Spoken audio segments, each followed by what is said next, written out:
건강 챙기려고 식단도 신경 쓰고 땀 흘려 운동도 하는데 왜 기력은 자꾸 떨어지고 특히 그 뱃살은 정말 꿈쩍도 안 하는 걸까요? 아, 이것도 다 나이 탓이지 하고 그냥 넘기셨을지도 모르겠어요. 그 진짜 원인이 어쩌면 우리 몸의 만성 탈수, 바로 수분 부족에 있을 수 있다는 겁니다. 맞습니다. 근데 여기서 중요한 게 그냥 물을 벌컥벌컥 많이 마시는 거랑은 완전히 다른 개념이라는 거죠. 아, 다른 건가요? 네. 사실 노화라는 과정 자체가요. 우리 몸에서 수분이 서서히 빠져나가는 과정이거든요. 그렇군요. 오늘 저희는 그 빠져나간 수분을 다시 채워놓고 또 몸이 그 물을 꽉 붙잡게 만드는 열쇠가 바로 우리가 그토록 피해왔던 소금일 수 있다는 어찌 보면 좀 도발적인 주장을 깊이 들여다볼 겁니다. 와, 수십 년간 건강에 적으로 여겨졌던 소금이 오히려 해결책이 될 수 있다니. 그래서 오늘 아침에 마시는 소금물 한 잔이 정말 우리 몸을 어떻게 바꿀 수 있는지 그 원리부터 놀라운 효과, 그리고 가장 중요한 안전한 실천법까지 여러분의 궁금증을 하나하나 풀어드리겠습니다. 자, 그럼 바로 본론으로 들어가 보죠. 갈증나면 보통 물을 마시잖아요. 근데 왜 굳이 거기에 소금을 타서 마셔야 한다는 건가요? 저는 사실 오랫동안 저염식을 해와서 그런지 이 부분이 가장 의아했어요. 그냥 물을 더 많이 마시면 안 되는 건가요? 아주 좋은 질문입니다. 결론부터 딱 말씀드리면 우리 몸이 맹물은 밀어내고 소금물은 붙잡기 때문이에요. 밀어낸다고요? 네. 우리 몸은 혈액이나 체액의 염분 농도를 항상 0.9%로 맞추려는 아주 강력한 시스템을 갖고 있거든요. 우리가 흘리는 피나 눈물이 짭짤한 이유가 바로 그거죠. 그런데 맹물을 한꺼번에 많이 마시면 어떻게 될까요? 몸이 염도가 너무 낮아지잖아. 이거 큰일 나겠다 하면서 균형을 맞추려고 들어온 물을 즉시 소변으로 내보냅니다. 아, 좋은 물이 들어와도 그냥 스쳐 지나가 버리는 거네요. 밑 빠진 독에 물 붓기처럼요. 정확합니다. 하지만 우리 체액과 농도가 비슷한 소금물은요. 몸이 이건 내 거네? 하고 거부감 없이 바로 흡수해서 세포 구석구석으로 보내주는 거죠. 탈수 환자에게 맹물이 아니라 0.9% 소금물, 그러니까 생리식염수인 거를 놔주는 것도 바로 이 원리 때문입니다. 몸이 가장 효율적으로 수분을 받아들이게 하는 거죠. 바로 그 지점에서 대부분의 사람들이 고개를 갸우뚱할 거예요. 소금, 고혈압, 이건 거의 공식처럼 박혀 있잖아요. 맞아요. 그런데 고혈압의 주범이 소금이 아닐 수도 있다니요. 이건 수십 년간 의사들이 해온 조언이랑 정면으로 배치되는 주장 아닌가요? 그 혼란은 너무나 당연합니다. 물론 기존의 관점도 일리가 있지만 최근 연구들은 새로운 가능성을 제시하고 있는 거죠. 고혈압을 일으키는 진짜 주범은 소금이 아니라 과도한 당분이라는 겁니다. 당분이요? 네. 당분이 혈관벽에 찌꺼기처럼 달라붙어서 염증을 일으키고 혈관을 딱딱하고 좁게 만들어요. 그럼 심장은 좁아진 혈관으로 피를 보내려고 더 강한 압력을 뿜어낼 수밖에 없겠죠. 아, 이게 바로 고혈압의 근본적인 원리라는 주장입니다. 마치 막힌 변기를 뚫으려고 뚫어뻥으로 압력을 가하는 것과 똑같죠. 그러니까 혈관 자체가 문제인 거지 혈액 속 나트륨이 직접적인 원인이 아니라는 관점이군요? 그렇습니다. 그래서 우리 몸은 과도한 소금을 땀이나 소변으로 내보내는 시스템은 아주 정교하게 발달시켰어요. 네네. 하지만 과거에는 아주 귀했던 당분이 이렇게 넘쳐나는 시대는 처음 겪는 거라 과잉된 당을 처리하는 시스템은 미처 발달하지 못한 겁니다. 네. 그래서 오히려 과도한 저염식의 문제를 일으키는 경우도 많아요. 이제 보니 제가 가끔 운동 후에 쥐가 나고 어지러웠던 게 단순히 피곤해서가 아니라 나트륨 부족 때문이었을 수도 있겠다는 생각이 확 드네요. 그럴 가능성이 아주 높습니다. 저염식이 무조건 건강에 좋다고만 생각했는데 제 몸이 보내는 신호를 제가 무시하고 있었던 걸까요? 나트륨 부족의 대표적인 증상이 바로 전신 피로감, 무기력, 두통, 근육 경련이거든요. 실제로 하루 5g 이하의 극단적인 저염식이 오히려 심근경색 같은 심혈관 질환 사망률을 높였다는 연구 결과도 있습니다. 와, 소금, 즉 나트륨은 신경 신호를 전달하고 근육을 수축시키고 영양소를 흡수하는 등 생명 유지에 정말 필수적인 역할을 합니다. 그래서 넘칠 때보다 부족할 때 훨씬 더 위험할 수 있어요. 와, 정말 놀랍네요. 소금에 대한 인식을 완전히 좀 바꿔야 할 것 같습니다. 자, 그럼 소금물로 우리 몸에 수분을 제대로 채워 넣었을 때 구체적으로 어떤 변화들을 기대할 수 있을까요? 몸에서 어떤 연쇄 반응이 일어나는지 궁금합니다. 가장 먼저 그리고 가장 근본적인 변화는 바로 혈액에서 시작됩니다. 혈액이요? 이런 혈액이 우리 몸을 잘 돌아다닐 수 있을까요? 어렵겠죠. 그쵸. 그런데 아침에 소금물을 마시면 밤새 농축됐던 혈액이 맑고 묽어지면서 혈액순환이 극적으로 개선됩니다. 마치 마른 강에 물이 차오르면서 강물이 힘차게 흐르기 시작하는 것과 같죠? 혈액순환이 좋아진다는 건 뭐 모든 건강 기본이잖아요. 그럼 그게 첫 번째 단추가 되는 거군요. 맞습니다. 그리고 이 개선된 혈액순환이 놀라운 도미노 효과를 일으킵니다. 첫 번째 도미노는 바로 혈당 조절입니다. 아, 혈당 조절이요. 네, 끈적한 혈액 속에서는 혈당을 조절하는 인슐린이라는 호르몬과 에너지원인 당이 세포까지 제대로 헤엄쳐가질 못해요. 아, 길이 막히는 거군요. 그렇죠. 그런데 혈액이 맑아지면 인슐린과 당이 제 시간에 세포에 도착해서 제 역할을 하게 되고 자연스럽게 혈당이 안정되는 효과가 나타납니다. 아, 혈액순환이 혈당까지 영향을 미치는군요. 그렇다면 제가 제일 궁금했던 그 뱃살도 혹시 이 도미노랑 관련이 있나요? 정확히 보셨습니다. 바로 그 끈질긴 뱃살의 숨은 주범이 만성 탈수일 수 있다는 겁니다. 정말요? 우리 몸이 탈수 상태가 되면 스트레스 호르몬인 코르티솔 수치가 올라가고 이게 인슐린 저항성을 높여요. 인슐린 저항성. 많이 들어봤어요. 네, 인슐린이 세포 문을 두드리면서 당 들어왔으니 문 열어 라고 외쳐도 세포가 그 말을 무시하는 현상이에요. 그럼 갈 곳 잃은 당은 어떻게 될까요? 우리 몸은 이 남는 당을 모조리 지방으로 바꿔서 가장 저장하기 좋은 곳, 바로 뱃살에 차곡차곡 쌓아두게 됩니다. 세상에. 저는 뱃살 뺀다고 탄수화물이나 지방만 쳐다봤는데 정작 몸이 물을 제대로 못 써서 벌어지는 문제였을 수도 있겠군요. 이건 정말 완전히 새로운 관점인데요. 그렇죠. 아침 공복에 마시는 소금물은 몸에 수분을 채워서 코르티솔 수치를 낮추고 인슐린 저항성을 개선해서 지방이 쌓이는 환경 자체를 바꾸는 겁니다. 지방 분해를 촉진하는 스위치를 켜주는 셈이죠. 와, 그리고 이 도미노는 여기서 멈추지 않습니다.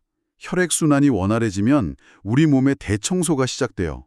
바로 염증 감소 효과입니다. 염증 감소요? 저도 만성 비염이 있어서 항상 염증 수치가 높은 편인데 어떤 원리인가요?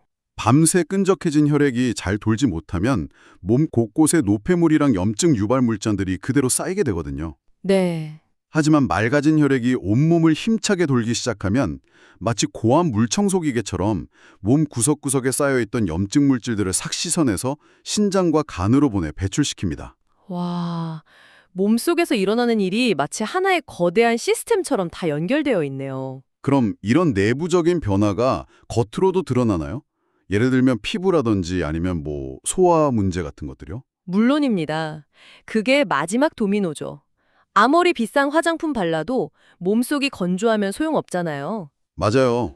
소금물은 피부 세포에 직접적으로 수분을 공급하고 소금 속 나트륨이 마치 수분 자석처럼 물을 꽉 붙잡아줘서 피부가 속부터 촉촉해집니다. 잔주름이나 건조함이 개선되는 건 당연한 결과죠. 오, 그리고 변비 문제도 마찬가지입니다. 변비의 가장 큰 원인 중 하나가 대장의 수분 부족이거든요. 몸이 건조하면 우리 몸은 어떻게든 수분을 아끼려고 변에서까지 물을 쥐어짜내고 결국 변이 딱딱해지는 거죠. 아, 그래서 그렇군요. 네. 소금물로 체내 수분량이 충분해지면 변이 자연스럽게 부드러워져서 배변 활동이 아주 편안해집니다. 알겠습니다. 이쯤 되니 왜 마셔야 하는지는 충분히 이해가 됐습니다. 이제 가장 중요한 어떻게 마셔야 하는지로 넘어가 보죠. 제가 지금 당장 주방으로 달려가서 소금을 한 숟가락 퍼먹으면 안 될 것 같은데 안전하고 효과적인 방법은 뭔가요? 무작정 짜게 마시는 건 절대 안 됩니다. 핵심은 아주 간단해요. 아침에 일어나자마자 공복 상태에서 미지근한 물 약 200ml에 좋은 소금 한 꼬집 정도, 약 1g을 타서 천천히 마시는 겁니다. 한 꼬집이요. 네, 여기서 가장 중요한 건 바로 맛이에요. 마셨을 때 역하거나 불쾌하게 짜면 양이 너무 많은 겁니다. 맛있게 간이 된 콩나물국 국물처럼 약간 짭짤하면서도 몸이 편안하게 받아들이는 느낌이 가장 이상적인 농도입니다. 아, 내 몸의 감각을 믿으라는 거군요. 그리고 소금 종류도 중요할 것 같아요. 집에 있는 아무 소금이나 써도 되나요? 절대 안 됩니다. 이건 정말 중요합니다. 미네랄이 모두 제거된 하얗고 고운 정제소금은 피해야 합니다. 아, 맛소금 같은 거요? 네, 그런 것들은 나트륨만 동그러니 남은 영양적으로는 텅 빈 소금이죠. 껍질을 다 깎아낸 백미와 같다고 보시면 돼요. 그렇군요. 가장 추천하는 건 바다에 다양한 미네랄이 풍부하게 담겨있는 천일염입니다. 구하기도 쉽고 가격도 합리적이죠. 조금 더 신경 쓴다면 천일염을 고온에서 구워서 불순물을 제거한 죽염이나 다양한 미네랄을 함유한 히말라야 핑크솔트 같은 암염도 아주 좋습니다. 핵심은 천일염 미네랄 소금이군요. 네, 첨가물 없이 자연의 미네랄이 살아있는 순수한 소금을 고르는 겁니다. 알겠습니다. 여기에 익숙해지면 효과를 더 높일 수 있는 방법도 있다고요?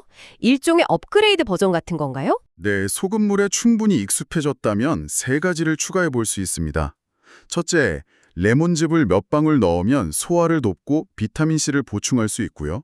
오, 레몬즙. 둘째, 생강즙을 약간 넣으면 몸을 따뜻하게 데우고 혈액순환을 더욱 촉진합니다.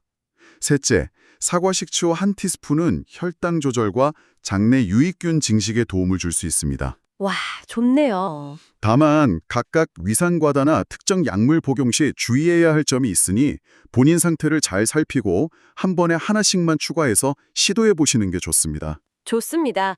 그런데 이렇게 효과가 좋다고 해도 분명 모두에게 맞는 방법은 아닐 겁니다. 이 방법이 오히려 독이 될 수 있는 사람들, 즉 이런 분들은 절대 따라하지 마세요 하는 경우가 있겠죠. 오늘 나눈 이야기 중에 가장 중요한 부분입니다. 이건 꼭 기억하셔야 합니다. 만성 신부전, 간경변, 신부전처럼 신장, 간, 심장에 질환이 있는 분은 절대 시도하시면 안 됩니다. 아, 신장, 간, 심장. 네.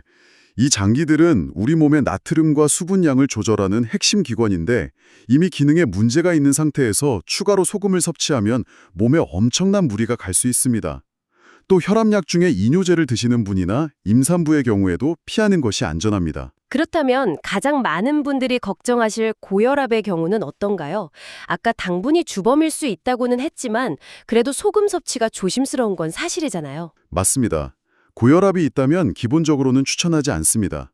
사람에 따라 나트륨에 혈압이 민감하게 반응할 수 있기 때문이죠. 네. 하지만 나는 저염식을 오래 해서 나트륨 부족 증상도 있고 만성 탈수 문제도 해결하고 싶다고 생각하신다면 반드시 주치의와 상담한 후에 아주 소량, 그러니까 권장량인 한 꼬집의 3분의 1 수준인 0.3g 정도로 시작해 볼 수는 있습니다. 아, 의사와 상담 후에 아주 조금만. 네. 그리고 이때는 반드시 전제 조건이 붙습니다. 최소 일주일간 매일 아침 같은 시간에 혈압과 체중을 재고 얼굴이나 손발이 붓는지 꼼꼼히 기록해야 합니다. 기록이 중요하군요. 네. 만약 혈압이 평소보다 5에서 10 이상 꾸준히 오르거나 두통이나 부종 같은 이상 증상이 나타나면 즉시 중단해야 합니다. 아주 보수적으로 자기 몸을 철저히 관찰하면서 접근해야 하는군요. 그럼 하루에 몇 잔까지 마셔도 괜찮을까요? 효과 좋다고 여러 잔 마시는 분도 있을 것 같은데요. 처음에는 무조건 하루 한 잔, 아침 공복에 마시는 것이 원칙입니다. 많이 마신다고 효과가 2~3배가 되는 게 아니거든요. 오히려 몸에 부담만 줄 수 있습니다. 네. 저염식을 아주 오래 해서 나트륨 부족 증상이 심했던 분들은 몸이 적응한 후에 점심이나 저녁 식사 전에 한 잔 추가해서 하루 2~3잔까지 늘려볼 수는 있습니다. 혹은 땀을 정말 많이 흘린 날 오후에 추가로 한 잔 정도 마시는 것도 도움이 되고요. 가장 중요한 건 양을 늘리는 게 아니라 매일 꾸준히 하면서 내 몸이 어떻게 변하는지 그 미세한 반응을 살피는 겁니다. 오늘 저희는 몸의 근본적인 수분 흡수 문제를 해결하는 방법으로 소금물을 정말 깊이 있게 살펴봤습니다. 오늘 이야기의 핵심을 정리해보니까요. 마치 메마른 땅에 그냥 물만 붓는 게 아니라 물을 머금을 수 있는 좋은 흙, 즉 미네랄이 풍부한 소금을 함께 공급해서 우리 몸의 수분 보유 능력을 키워주는 것이었네요. 정확합니다. 소금물은 만병통치약이 절대 아닙니다. 그렇죠. 균형 잡힌 식단, 꾸준한 운동, 충분한 수면처럼 여러분이 이미 하고 있는 건강한 노력들이 더 큰 효과를 내도록 돕는 일종의 기초공사와 같은 개념이죠. 아, 기초공사 좋은 비유네요. 네, 아무리 좋은 영양소와 비싼 영양제를 먹어도 몸이 사막처럼 메말라 있다면 그 영양소들이 제대로 쓰일 수 없으니까요. 마지막으로 여러분께 이런 생각할 거리를 남겨드리고 싶습니다. 오늘 저희가 나눈 이야기처럼 우리가 당연한 진리라고 믿어왔던 건강 상식 중에는 혹시 과거의 기준에 머물러 있는 것은 없을까요? 소금에 대한 막연한 두려움이 어쩌면 더 중요하고 근본적인 문제인 만성 탈수를 보지 못하게 우리 눈을 가리고 있었던 것은 아닌지 한 번쯤 곱씹어볼 기회가 되셨으면 합니다.